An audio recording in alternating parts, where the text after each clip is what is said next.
Marchosius, god of the stove, born from a spark when stone struck stone.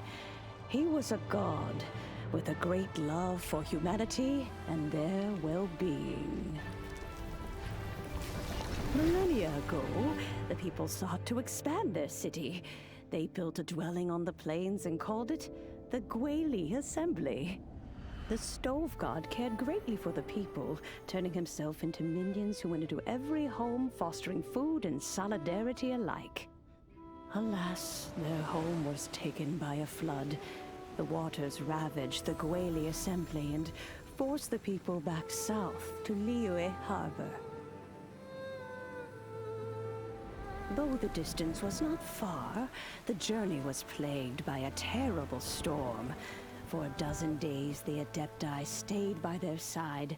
During this time, the stove god cooked an ancient delicacy, flatbread with a meat sauce to stave off the cold and damp, fit for those on the move.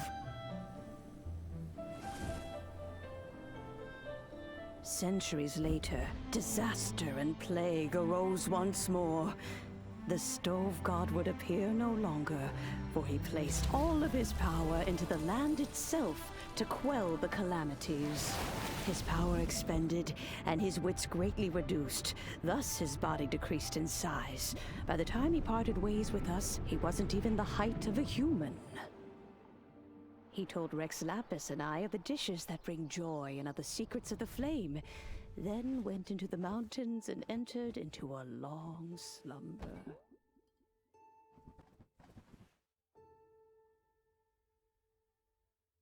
The stove god departed, and Gouba was born. When he awoke, he ate the chilimen's cornbread buns placed on the offering table by a young lady in yellow.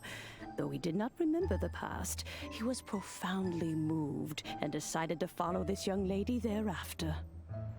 The stove god had quietly disappeared, but the vendors rose early to hawk their wares. People went out to buy goods, lit their stoves, and cooked food, just as they had done every day for as long as they could remember. In Liyue, things have always been this way.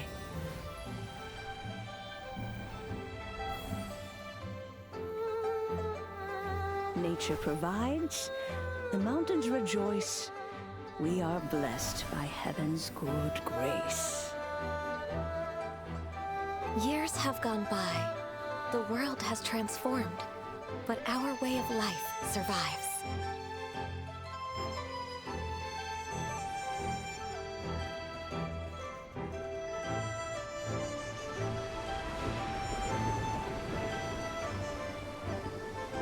Fame and fortune is only a season.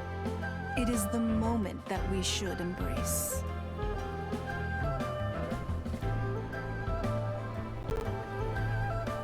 Past meets present. Heritage becomes legacy. Long into the future may we thrive.